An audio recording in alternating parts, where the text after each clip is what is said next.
Welcome to Soundbreaker. On today's episode, we are talking to Peter Sinclair, who is the CEO and co-founder at beatBread. Love the name, beatBread. But Peter, thank you for joining us today. And for our listeners who might not be familiar with you, could you please introduce yourself? Hi, sorry. Thanks for having me. My pleasure. Absolutely. Peter, before we dive into it, is it possible to take us just a bit back in your early days, possibly teenage, and what get you really kind of, should I say, focused, passionate about the music business? Yeah. Was it something with the family Yeah. or a friend? You were part of a band? Just give us a little bit of that and take us to the future. Yeah, sure. So, I would always describe and always do describe myself as an accidental participant in the music industry. I grew up in a very, very small town, literally in the middle of the woods. You couldn't see a house from my house in rural Vermont, and never thought in a million years I'd live in Los Angeles or work in entertainment. I, went to school and I met a girl and I moved to Los Angeles. And then, even then, never thought that I would work in entertainment. I have a child who has severe autism, and I was working at startups in different industries, and I had to leave the startups because things were just so crazy at home. And literally, a recruiter called me out of the blue, and Universal Music was looking to hire someone who'd had success in startups, which I had had, and who'd never worked in music before. That was actually a job requirement. And so that's the accidental way that I backed in the music industry back almost 10 years ago. Wow. What a pretty interesting accidental Yeah. situation. Love it. Okay, let's come back or come back to the future and we say, Yeah. how did your experience at McKinsey shape your approach to business Yeah. and leadership? Yeah. I mean, so first of all, let me just say I would not trade my experience at McKinsey for the world. I did not go to business school. I was one of the lucky folks who was hired there out of business school. I learned a lot about business. That said, I also need to say that those videos circulating that make fun of McKinsey are 100% spot on, and I laugh at them. There's much truth in jest. But, at McKinsey, I learned how to talk to lots of different kinds of people, how to structure a problem. But I very quickly knew that, I did not want to work in some gigantic corporation for my entire life on episodic projects. I like digging in a little deeper into a problem for a longer period of time and really owning it. So I learned a bit about myself, but it also opened a lot of doors for me. And then Provide was sort of the opposite experience. Provide was all about getting things done. There was no pretense. There was no emphasis on a fancy background or a fancy degree. One of the smartest CEOs, Bill Strauss, I've ever worked with. I learned a ton from him in my very brief time there. And he never graduated from college, but he is honestly one of the smartest people I've ever worked with. And it's interesting, at Green Dot, my next gig, Street, also one of the most impressive people that I've ever worked with, also dropped out of college.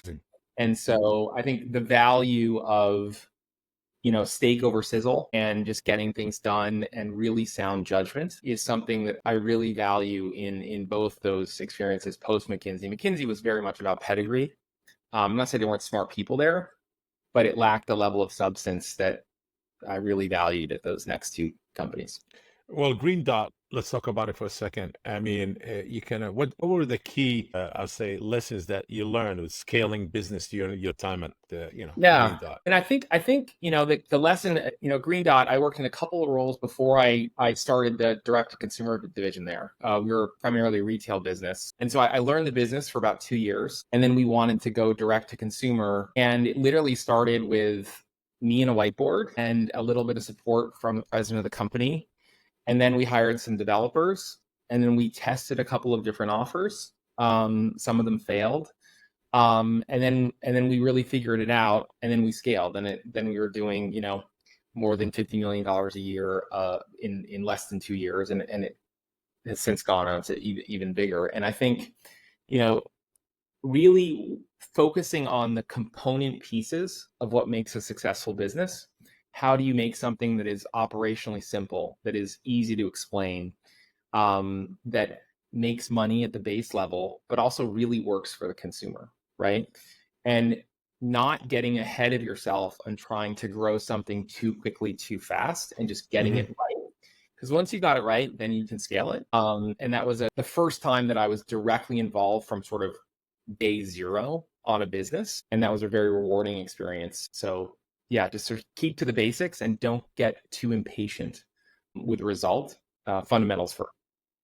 I guess working at McKinsey and Green Dot kind of gave you that ammunition and the experience when you went and worked for Universal Music Groups. You were responsible of that rapid kind of revenue growth Hmm. in the commerce channel. Yeah. Tell us about that. Yeah, I mean, listen, it was a great run, and I met great people at McKinsey, and but also at Universal. Universal was there for about 5 years. I had a ton of help. My boss was Michelle Anthony, who really opened a lot of doors for me because Universal it's not really one company. It's a series of labels. They're consolidating, but even within the label, there are different people with different relationships with artists, and it's Hmm. really actually a really fragmented and decentralized place. The artist is at the center, and the company is just sort of trying to serve the artist, and it's very hard to do things in a coordinated way. So I would have gotten nowhere without the help of her. And then because I was new to the music industry, I hired some folks who had experience because I literally knew nothing to help me sort of speak the language and navigate. So Matthew Tilley, who is now our head of artist relations at Hmm. beatBread, was one of my first hires. So I had a ton of help, including from the label presidents. So that was really helpful. I think in terms of the success we had there, I inherited the e-commerce business. It was globally less than $10 million when I started. It was more Hmm. than 200 million when I finished. But honestly, that's not a function of any particular genius of me or anyone on my team. It just wasn't a priority for the business when I started. And the business was changing as I walked in. And so there was a bit of serendipity. And also, as my father always used to tell me, you can't fall off the floor. Um, there's $1 billion opportunity for e-commerce in Universal. And it's, by the way, way bigger now than since I've left, right? Hmm. And it just was an untapped opportunity, and I really had to just not screw it up, if I can be totally honest. So you came in, you integrated your business finance background and also tech background. You kind of integrated both into Universal, and that's Mhm. what really drove the growth. And I wouldn't say where they are now, but you know what I mean. You contribute a lot to that.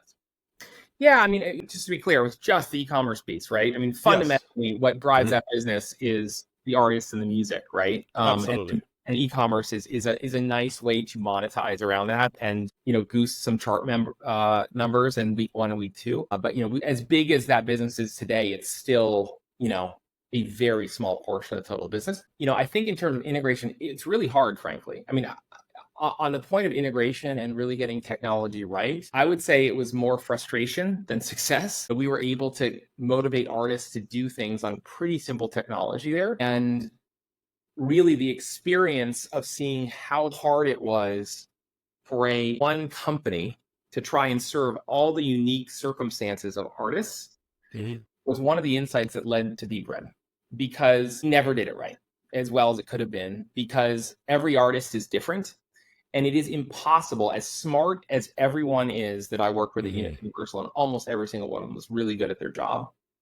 No, the business, the music industry is so fragmented, and there's so many different kinds of artists. It is impossible, no matter how good you are, to serve well each artist the same, right? There's something about fit and focus and all those things.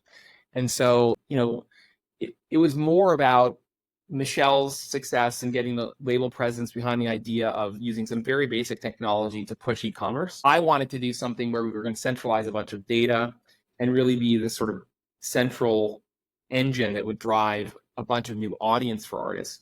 We never succeeded at that. And it's just because I think it's basically impossible in the music industry to be that centralized.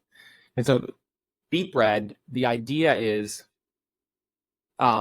rather than try to be all things to all people, find a way to let artists pick their own marketing team, their own producers, their own strategy, and then have a financing solution is interoperable with all those different situations, right? So we have an unbundled finance solution, and we don't offer any services or any marketing, not because services and marketing aren't important, but because they're so important, and it's so hard to do it in a sort of monolithic one size fits all way, No, if it's that not going makes to sense. work. You see, Yeah. you've been through it all, obviously, and you came in to the music business. You don't leave the music business, but you said, "Hey, there's something missing there." took all of that experience and you started beatBread, which is I was on your platform the other day, and I said I never seen anything like this. And this is new. He's not a bank. He's not giving loans. He's funding. He's like literally the VC for music artists, which doesn't Yeah. exist. Honestly, Yeah. it's a Yeah. genius idea, and Thank you. absolutely. And back for a sec to Universal, not to put Universal now. They're the leading, No, they're the record. best. Yes, yeah, What they are, and they're the best. Yep. absolutely, absolutely. But the music business in general, I'm sure you learn that it's fundamentally it's very old, Yes. and it's very hard to push new ways and new ideas. It's not that easy. Yeah. Beside the political game that you would have to work, or the political ladder game that you would have to work if you were in a core big, one of the top five labels, major Yeah. labels. It's set in certain ways that it's very, very hard to change. Yeah. There's always a pushback for technology, for new ideas. Yeah. It's like the Supreme Court. They don't have a bunch of 25, 30, 40-year-old sitting there. You're talking Right. 80, 70, 90-year-olds. And they're set with their own ways. So they go by old ways of doing things. Yeah. I don't know. It's because of the profits. It takes a minute for them to set and to make things profitable, and they don't want to get out of it. It was Yeah. such a hard thing when the music business went from physical to digital. Yeah. Major pushback, major. Then in the end, when the minute they cave in, they didn't cave in that easy. They cave in, and they were owning so much of it Yeah. that they made sure all the money still comes to them. Yeah. I mean, I think what the majors are good at is, I think all artists, whether you're on a major or not, even if you're independent, it's a good thing that Sony, Warner, and Universal are negotiating with YouTube, Spotify, and Apple, right? And Yes. there's some sort of bargaining power that happens that washes over to the independent sector. So I think they're good at that. They're also very good at the stuff that really still requires gatekeepers and relationships, right? So whether it's a major label or someone with a skill set of a major label, Yeah. something like the Queen movie doesn't happen without people who understand the music industry, have contacts with the major studios. Like, all those things are great. So once an artist is like become an icon, I still think there's no better place for them to live than a major label. Yeah. But I mean, even major- the Doors movie, if you remember back in the day when they came out with the movie The Doors. You yeah, remember yeah, that that's movie? right. The Yeah. Doors Yeah. and there are more coming, right? And so Yes. that kind of stuff where it's about, entertainment power brokers, I think, that the majors are great, right? Yes. I Yes. think what you see, though, is majors are shedding frontline staff. The CEO of Sony has been very overt that catalog acquisition is their strategy. Mhm. And it's sort of like the pharma industry, right? In the pharma industry, Merck and Bayer, they don't discover any new drugs. Yes. Biotechs do all that Yeah. development work, do the hard Correct. work, develop the drug, and then Yes. once it's a blockbuster, then they just go and they distribute it. Yes. Um, Or take over. It's like, right. we're going to own this. And so I think that's sort of a good analogy for what has already happened, but I think will continue to happen in the music industry. I think it's a little scarier for the majors than for Merck or those guys, because Merck has there's regulatory connections it has that are important. Yeah. Unless you're 30 years into your career and you really reach that icon status, it's not clear that the next Beyonce really needs a major anymore. But there is a role to play for the majors. I just think it's a much smaller role than it has historically been, if that makes sense. Yes. So let's talk about beatBread. Yep. Where the idea came from? Obviously you did think outside of the box. You didn't say, I'm gonna do what the majors do, but a little different. No, you just thought of a whole new idea, you added another way or another, how should I say, another platform to the music business. You didn't take an existing platform. It's like, you know what? I'm going to do something. So where the idea just came from? Because funding artists is amazingly clever, if you know what you're doing, because you need to get the money back because you're dumping all this money in. I mean, I think if I can be honest about it, it's the things that led to beatBread were ignorance and pain. So I had the benefit of ignorance in that I walked into Universal Music in Q1 of 2015. If you look at global recorded music industries, I literally walked in at the bottom.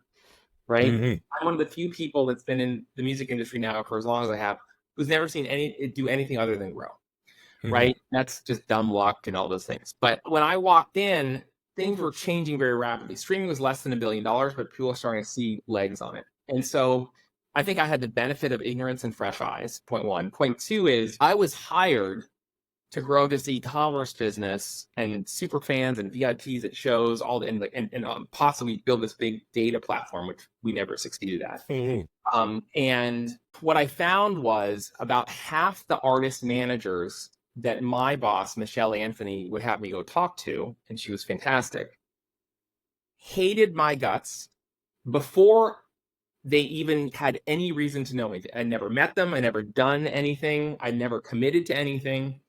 And the reason was that they'd signed these big major label deals, and I was going in to sell them on VIP, e-commerce, CRM data, and half those managers didn't need me. Like literally one manager walked me across the street and said, "Oh, you mean digital strategy?" And he showed me his room with 30 employees of under 30 who were doing social. And I was like, that's interesting. And so what I saw was major labels in the streaming era are no longer the indispensable partner. So I'll say that major labels don't add value, but it's possible to have a digital marketing team that's not a major label. It's you can produce your own stuff. Critically, distribution. You no longer need some huge relationship with Correct. a store or even iTunes. You require those gatekeeper relationships. It's very easy to get your songs everywhere in the world for $20 a year. All of your songs, right? Absolutely, And yes. You get the then, tune cores, the and, all of them. Yeah, and then radio is not how artists break anymore. correct. Radio trail streaming, not the reverse. So what I saw was there are all these services the label's trying to do. They weren't totally necessary. And because the label can't be one size fits all, I was at the point of the sphere trying to sell these things that were not necessary. And I got a lot of resentment. And so then I started talking to label presidents about it. I was new. I said, guys, what am I doing wrong? Like, I'm a big boy. You can tell me, like, how do I change? And usually the conversation was, you're doing fine. Your numbers are growing. It's not you. They also hate our radio team. They hate our digital team. And finally, after like the fourth conversation, I blurted out. I said, "Well, what are we, just a check?" And one of the major label presidents literally started laughing at me like I was his 9-year-old son. Like, yeah, dummy. And so, but to be clear, I don't think that's true for every artist, but I think for about half the artists in the major label system, the label is just a check. And if that's the case, the label is a terrible way just to get a check. Right? Yeah. We are a much more efficient, much smarter, much leaner, and more flexible check. And then the manager can choose the services that the label would otherwise provide, cheaper, more nimble.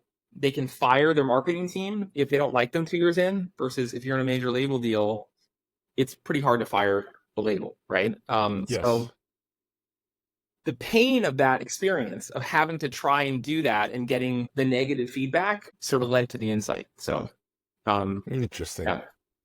And that's where the idea of beatBread came. Yeah. So the idea for beatBread is, how do we do the check if that's all that half the artists are there for? Not all, but half. Yes.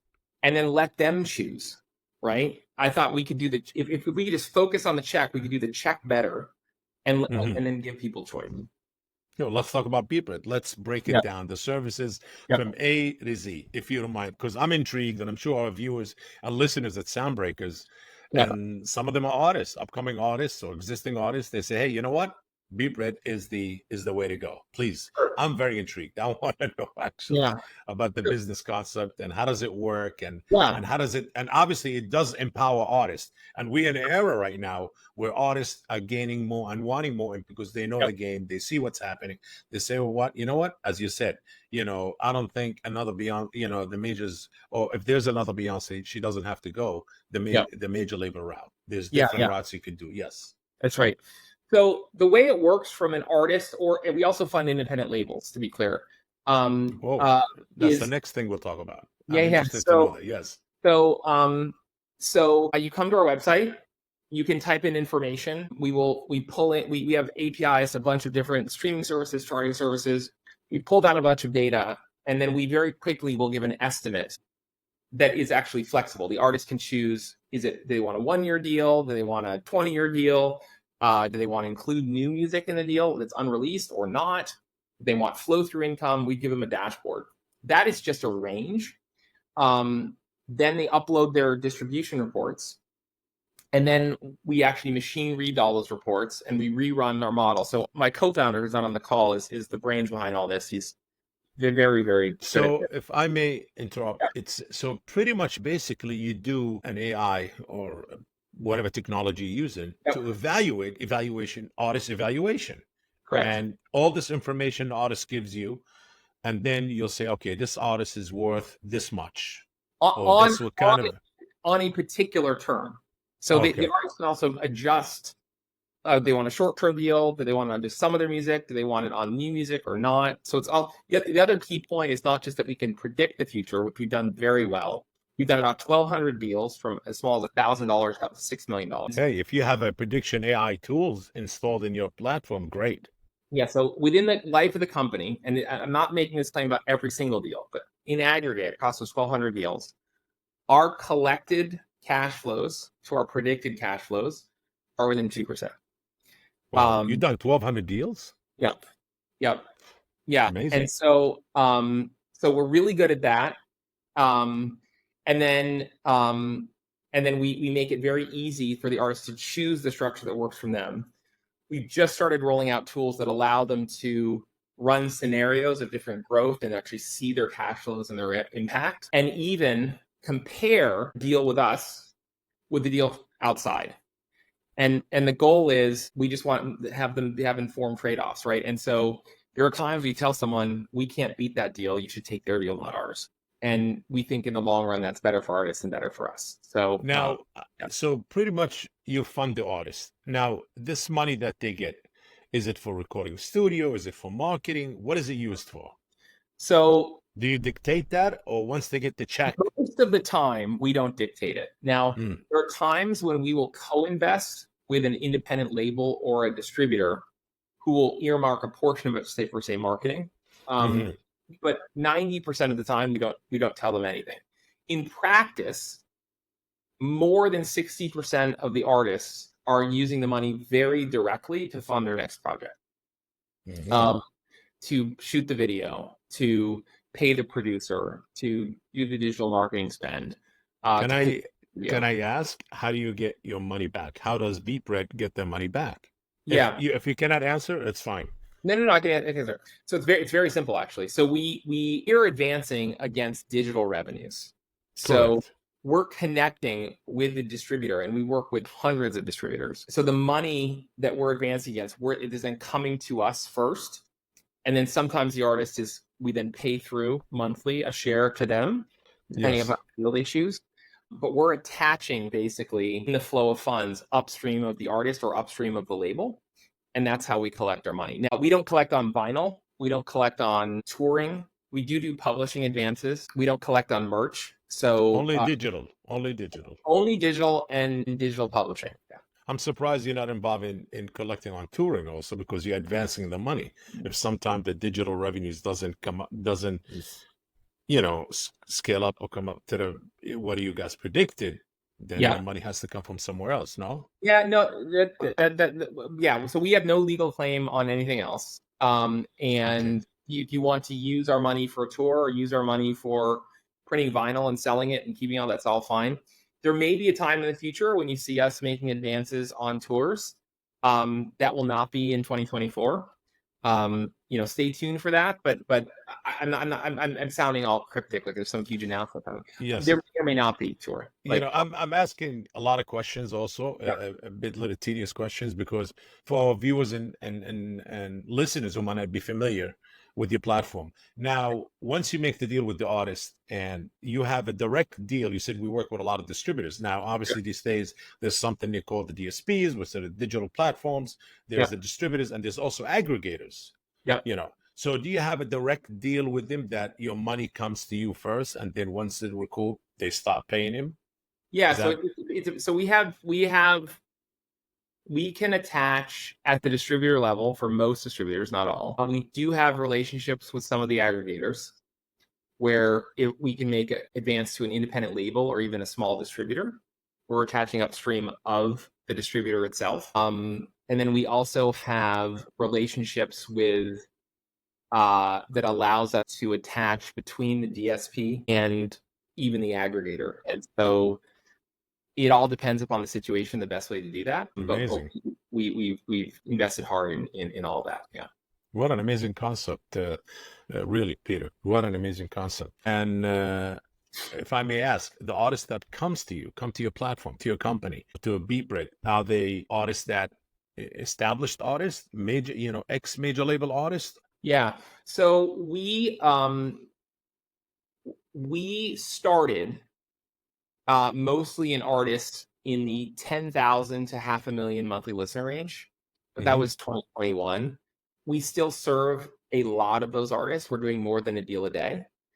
But we have since, in the last year in particular, started to fund artists in the millions and in some cases tens of millions of monthly listeners. Our first deal with an artist of that size was an artist named Ellie Duhay. We actually helped her get out of a situation with one of the major labels, who's been a great partner of ours, so I'm not going to call them out, but that relationship was not going well for Ellie, and she had one hit called Middle of the Night. She was almost recouped, not fully recouped on the deal. We were able to fund her to pay off her undercouped balance and fund against the future revenue of that song.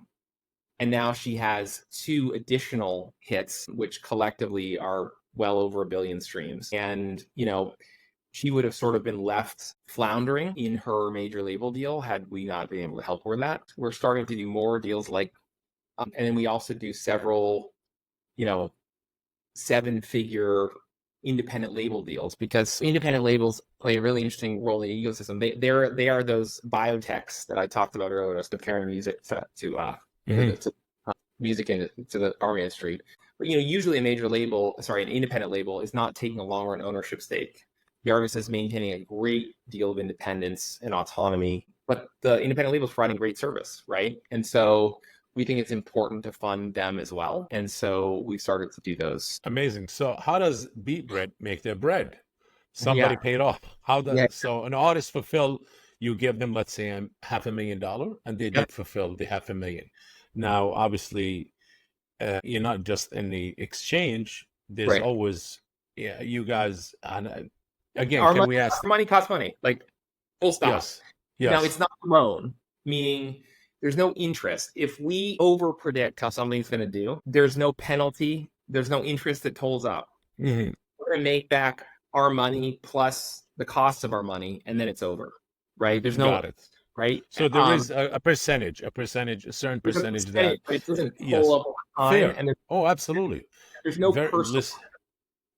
Listen, I mean, this is amazing. I mean, it's a gift to a lot of artists, actually, really a gift, your services, and it's well worth every penny that you charge on top of what do you give them, And the other thing is the cost of the money depends upon the deal, right? If an artist wants to pick a shorter term deal that also has characteristics that have less risk, then that, the amount of money on top of paying back is lower. If the artist wants to take a very long-term deal and we're funding 3 new albums that haven't even been created yet, and there's more risk, then the money's going to cost more, right? But the artist does not have greater than a 50% share of the revenue, versus you see often record deals or major label deals where it might be 80-20 in the label saver, or even if it's 50-50, they also tack on like a 30% distro fee off the top. So effectively it's a 65-35 deal. So we tend to play in a zone where our money is less expensive. And from a selfish standpoint, not selfish, maybe the wrong word, we're in the singles and doubles business, meaning we need to make a very good prediction. We're not going to lose a lot of money. We're not going to make a ton of money on any given deal. And the artist should be, in the vast majority of cases, recouped and then on their way. Whereas the major label model it's a grand slam business. It's strike out 9 times, make it grand slam once. And the problem with that model, sorry, my former colleagues, is every single artist is unhappy. The 9 who didn't make it are never going to recoup and are going to always, you're going to potentially be trapped in that deal for potentially the life of their career. The one artist who is a grand slam is then giving up a huge amount of their income after they've recouped. Yes. And they resent that fact, even though the label, like, there's nothing wrong with that. Like, the label's not screwing anyone in that deal, because, you know, the artists who made it forget that they have to fund everyone else, and the label took a bet on them. Yeah. The result is still the same, that everyone's unhappy. And that's not how we play the game. Interesting. What is the least amount of money beatBread upfronted? The least? $1,000. Wow, $1,000. Yeah, and the reason, and by the way, that's hard. It's harder to do $1,000 deal than a $2 million deal, right? Did it make it? Did it make the $1,000 back and more? Oh yeah. No, plenty of those. Yeah, but the point is you still have to paper it. You still need to diligence it. The process. Yes. The whole process. And so we've invested a lot in business process automation to do that. Yes. Yeah. And we're really proud of it. Yeah. Amazing. Okay, what's the highest amount? I seen on your platform says 3 million, and I think 6 million. We got to update our website. We've done. What is the most? We've actually done a deal now for more than 6. And more than 6. You know, before the end of the year, we'll probably add a digit there to that. Amazing. Probably $100 million deal for the end of the year, but we will. I bet you before the end of the year we have at least 1 or 2 deals that are more than $10 million. Yeah. Unbelievable, Peter. You know, this is pretty amazing, really. Now, I'm sure there's a lot of great success stories. Can you share one success story that you really kind of went through at beatBread and you're very proud of, and you still talk about it till this day with an artist? Yeah.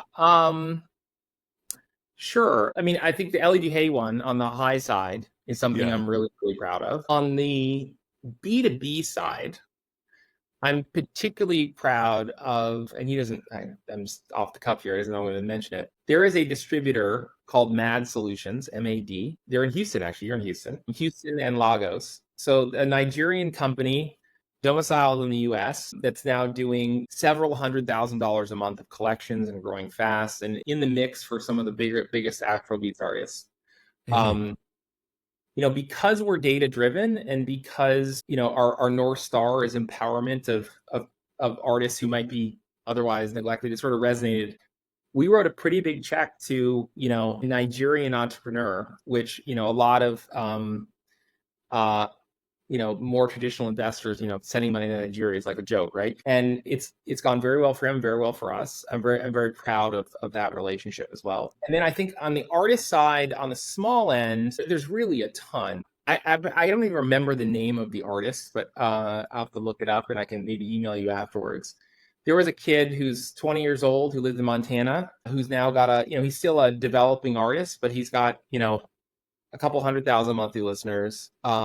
When he found us, rather, we don't really find people, they find us. He had, you know, a few 10,000, and he could not have moved to Nashville without our advance. It was not possible. Like, driving across the country, the gas, a couple months of rent, you know, and so, you know, we started a music career there, right? And so there's lots of stories like that. Amazing. Could write a book about it. Yeah, the sad part of it is I can't name most of our deals because we do so many. Yes. It's something that makes me a little sad. Whereas the first couple, I know them all by heart. But yeah, so that's the deal. You know, what challenges did you face building beatBread? I mean, it's a gift to a lot of artists, honestly. But in the beginning, like, what were really the most difficult challenges? Did you, did a lot of people say, hey, this is a loan shark company there, which is not? Yeah, no, I mean, I think the two biggest challenges for us are one on the capital side, because, you know, I don't have $200 million to give to people. Like, we have obviously gone to banks and other things. And then on the artist side, so, you know, on the capital side, you know, just convincing people that we're being smart. You know, traditional financiers hear music and they're like, oh, I'll buy Bruce Springsteen, but this stuff you guys are talking about sounds really weird and janky to me. And so showing with data and proving out that what we could do, you know, our first funding facility was less than $1 million. And And, it was friends and family and a couple of VCs that were colleagues of mine. I was never working at VC myself, but at different companies who sort of took a flyer on us and proving that out. And now, banks are fighting for our business, which is great. And then on the artist side, I love the music industry. Universal gave me an opportunity to be in the studio when some pretty iconic albums were finished. I had no business being there. I'm not entitled to be, but I sort of by the way, contributed nothing to the art there. And you see how special, all that is. So that's the great thing about the music industry. The bad thing about the music industry is it's sort of like a junior high cafeteria. Everyone's wondering what everyone else is doing. And until you're a thing, some managers won't touch you even if your deal is better. That's been a challenge for us that I don't think we're even halfway to sort of dispelling. I don't think we're still the name that we can be. I think doing some of those bigger deals I talked about and publicizing them, you'll start to see that will help with that. But yeah, I think just sort of breaking through there's a bit of a sheep mentality in the music industry because managers' number one job is not to be fired by their artists, right? And so they tend to be a little risk averse. And so that's the other challenge for us. I'm surprised the major label didn't come in, maybe Universal or somebody, as one of the top three, say, hey, knock on your door, say, Peter, you know what? You're doing what we're doing way much better and more efficient, and you're saving money and you're making money. We want you to come and run our major label. He's $10 million a year. No. Did you get an offer? Did you get an offer like this? No. You sound like my father. No, I said I'm surprised they didn't come and knock on your door, offering you this opportunity. I would not be qualified to run the smallest sub-label at Universal. It's like, in other words, it's important to know what you're good at and what you're not good at. You find the flaws is if what they've done wrong, and you created something, and you've done 1,200 deals, my friend. This is not something to but part of the power of what we do is we focus on one thing. Yeah. And we let other people take care of the rest and let the artist choose. Like labels are signed up for a lot of those other things. Well, the guy at Universal, he was laughing at you and you said, check. And they're in the same business. You said it. You gave him the answer and he laughed and he said, yes. Well, he's a very good guy, by the way. I'm not saying, but he actually, and you went and did what they do. Yeah. Well, we're doing a subset of what they're doing, right? So you're not providing the distribution and others, but you give them, the financing, the freedom to choose, and that's what artists want. If we're massively successful, and our goal is to become the number one funder of the music industry, literally bigger than the major league, I think you can. You're on your way. Nobody's doing it, and it's needed. Yeah, but in that world, the major labels still are serving a certain kind of artist, and frankly deserve to be paid for that. Like that's valuable work, right? But it's not the whole thing. Peter, how do you find time for something you're very passionate about, which is charity? And I'm sure your business takes about 90% of your time. Sure. Yeah. And I know you need to balance between that, family, and kids, and charity. Yeah. So the honest answer is much less than I used to. But hopefully we can make enough money that maybe that changes. But right now we're in that belly of the beast. But you can't do everything all the time. You just burn out. So even if you're switching from one kind of work to another, it can be recharging in some way. My wife would tell me, and she'd be right, that I'm just pretty terrible at living a balanced life. But pretty much, a couple times a year, I try and go to an event and write a check and also maybe pitch in and actually do some work for charity now and again, rather than just go a dinner with a plate. Other than that, I work and I take my kids places, and if I'm lucky, I might work out 3 days a week. But it's usually, let's be honest, more like 2, and that's about it. My life is highly unbalanced. beatBread is almost the whole thing right now. So, it's been a great interview. 2 more questions. Yeah. And one, a lot of our listeners and viewers, when they watch this episode on Soundbreaker, they're going to be inspired by your story and the way you carved your path into the music business and innovating into something new but in the music business, and Yeah. actually more of a positive way to help and empower artists and give them more freedom. What is your an advice for somebody who wants to kind of carve their own path into the music business and do Sure. their own thing or follow your footsteps, please? Yeah. I mean, it's hard to give like I'm not a believer like in one particular philosophy, like do this thing, because everything is a question of degree and pragmatism. But I think for me in my career, and hopefully I get better and better at it, is figuring out when to listen and when not to, right? Like if I go back to sort of graduating from college and then McKinsey and then Provide, like I, at that stage in my career, I just had to listen and learn because there are people that were good at things that I had no idea how to Yeah. do. And I decided to follow, right? There gets to be a point, and for some people it's faster than others. I am way older than your average founder. There gets to be a moment where it's not that you don't listen to anyone, you still need to listen, but there's certain things that you just sort of say, nah, that's wrong. This is the conventional wisdom is X, but X is wrong for these reasons, right? And it's an acquired skill, and you'll Hmm. never always be right about that. But I think Hmm. some people have developed over time a little bit of a skill at more often than not when the conventional wisdom or the conventional approach just doesn't make any sense, right? Interesting. Yes. And I can't be more specific than that, but I think that's the art. I think that's the art of being an entrepreneur is knowing when Yes. to listen and knowing when not to. Yes. Anything to be on the lookout for beatBread that you guys are going to release this summer, or we are in the middle of the summer, or this Yeah, year, yeah, for our listeners, viewers, and artists, and absolutely. people No, that who wants to Tyler, join your platform? thank you for that asking that question. So, Yes. yes. So actually about a week and a half ago, and we're still in the midst of trying to publicize it more, we launched what's called the beatBread Funding Network. So we provide capital using our algorithm, and we always have and always will. What we are about, however, is providing empowerment and choice to artists. Hmm. And we know that there are other funding sources out there. We are really good at predictions. And what we found is that distributors and independent labels, and increasingly some deep pocketed investors, want to co invest with us using our data science, and they will pay a premium from what we would pay if it was just our money alone.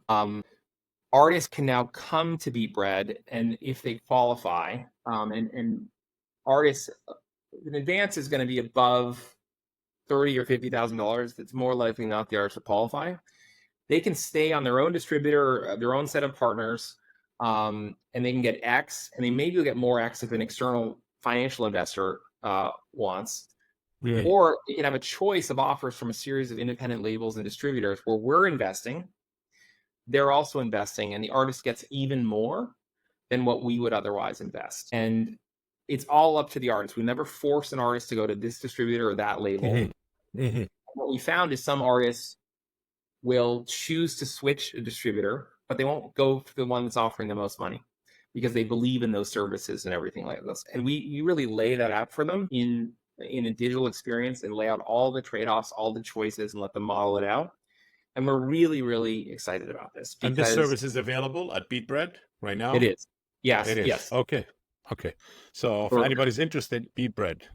yes, Yes. yes. Beatbread.com. Yes. beatbread.com. And then Absolutely. your information, and then we'll walk you through a process. If you qualify, there'll be opportunities to see not just one offer, but multiple offers, and hopefully get the best deal.